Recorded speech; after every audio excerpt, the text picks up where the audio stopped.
Welcome to Tough Conversations with David Wood, where play meets depth.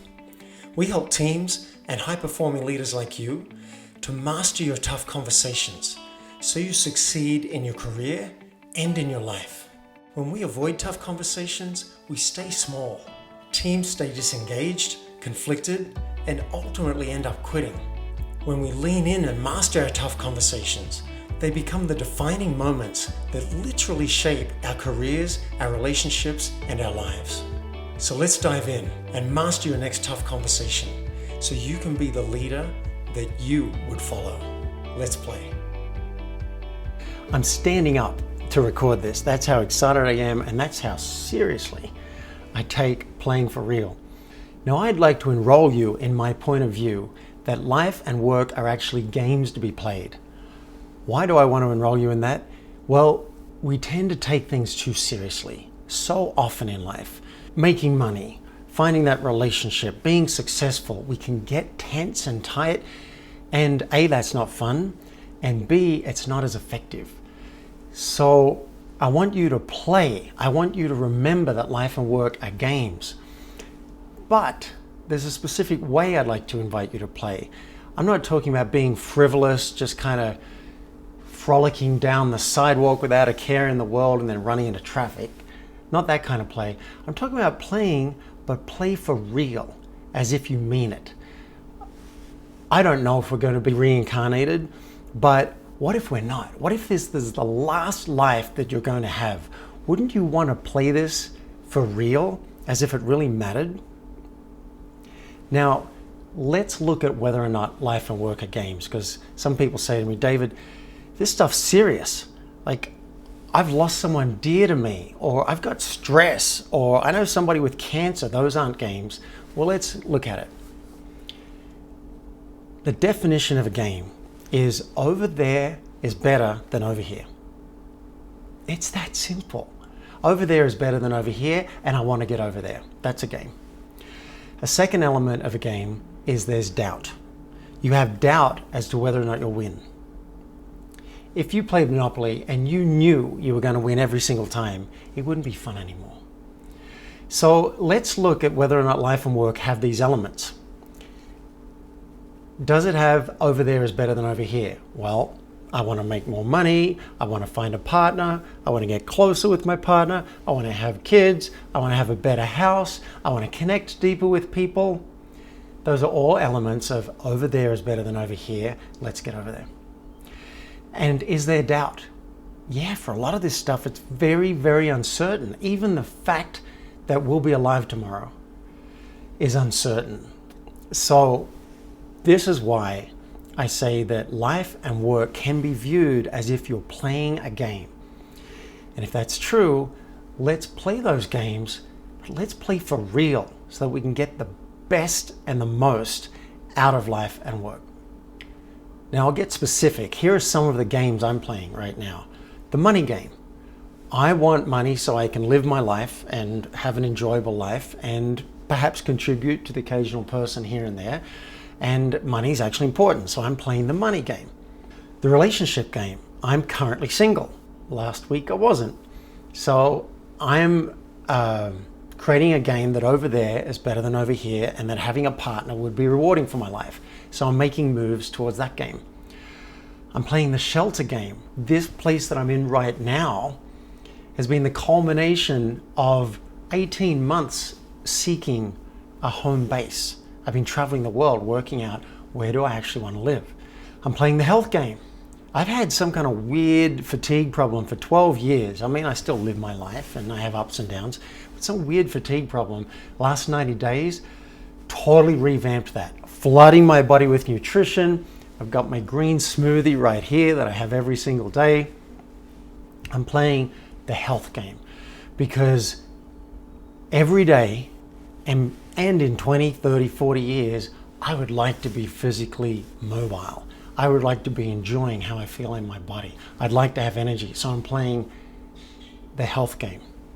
So what games are you playing? I would love to hear. If you'd like to add a comment below the video or go and find the group on Facebook, what games are you playing right now that matter to you? Now, they often don't feel like games.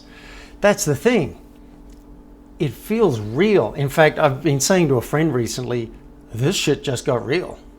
And I even went and looked up that quote. It's a quote from Bad Boys 2. So it feels like that, when I can't find a place to live and I have to move out tomorrow. It feels real. It doesn't feel like a game. When I'm not sure how I'm going to pay some huge expense, it feels real. When I broke up last week with my partner, it felt real. It didn't feel like play. But I say that's how you know that you're in a game worth playing. Now let's talk about the illusion of stakes. If you want to get from a mindset of, boy, this shit just got real, into more of a flow state of we're playing a game here, I want you to notice the illusion of stakes. So for me, when I think that I'm not going to have a place to stay, on investigation, that's not really true. Some friend is going to take me in. It might be awkward, might not be my ideal thing, but I'm going to find a place to stay. It feels like life and death to my subconscious when I don't know where I'm going to stay tomorrow. But these stakes are usually an illusion. We're usually not going to die. If you're worried about breaking up with your partner, those thoughts can be examined and we can get to a place of realizing, hey, really, I'm okay. These stakes that feel life and death are actually not life and death stakes. Now, some quick examples. I have a friend who was so worried. She was so stressed, she definitely wasn't seeing life as a game. But when we got into it, she was worried, not even about losing her home. She was just worried about losing the lifestyle she'd become accustomed to. She had what we jokingly called rich white princess problems. So on investigation, it wasn't life and death at all. And she was able to relax a little bit and start to see things as more of a game. I've got another friend who is about to foreclose on his house. Well, the bank's going to foreclose. He's going to lose his house. He does have a second home in Bali, and it looks like he might lose that home. And on top of that, he's just lost his job. So you can imagine for him, it feels like life and death. Now, when we get into it, it's not life and death. He'll always have a place to stay, but those stakes feel so real. I've got another friend, I love telling this story, poor guy. He was falling apart. He studied for his actuarial exams, which can take 10 years to qualify. He failed his exam. So he was so despondent. The same day, his girlfriend called to say, hey, I want to bring you back the key. I don't feel like we should really keep seeing each other and I don't want to have a key to your house anymore. So he's devastated, feeling in free fall. The next day, his dad dies. And he's telling me this story and I'm feeling this with him. And then he said, and this was the clincher, as he was backing out of the driveway to go to his dad's funeral, he ran over the family dog. I burst out laughing because these things seem so serious and they can be so serious, but at some point it really can be ridiculous. That was a point he started laughing too. We just cracked up. We're like, life is so ridiculous. A few months ago, I had depression. I didn't call it depression at the time, but I was waking up feeling exhausted. I hated the day. I hated myself. Sending an email seemed like way too much, so I call it depression. It felt horrible. And I called a good friend of mine, we'll call him Mr. E, and his response was, all right, so you're sad, you're crying and shit, you're down, life doesn't seem good. Enjoy the ride. Now, he could have gotten all sorry for me, but he said enjoy the ride, and I realized in that moment, I may as well enjoy the ride. I mean, I'm going to be depressed anyway, whether I enjoy it or not. I may as well enjoy the ride while it's happening. So curl up in bed, put the blankets over my head, scream and cry, watch a really sad tearjerker movie, maybe go and buy some ice cream, which I don't eat anymore. So the illusion of stakes. What seems so real to you that you can't find play? I'd love to help you find play with that. So let's wrap this up. If life and work are games, how do we play the best game possible? How do we play so that on our deathbed we can have zero regrets and know that we gave absolutely everything we have? Well, 1, remember it's a game. 2, tune in to future episodes, because that's what this podcast is all about. Expect to hear plenty about the 3 pillars of Play for Real: truth, daring, and caring.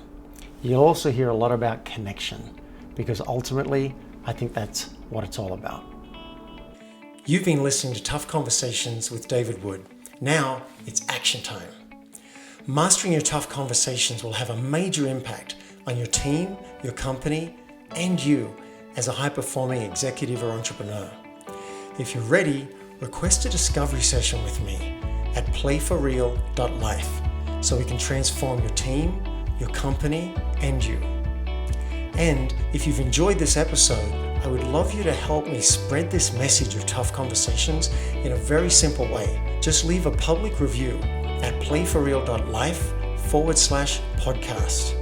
And you may hear me read it out loud and thank you live on a future podcast. Now, let's play.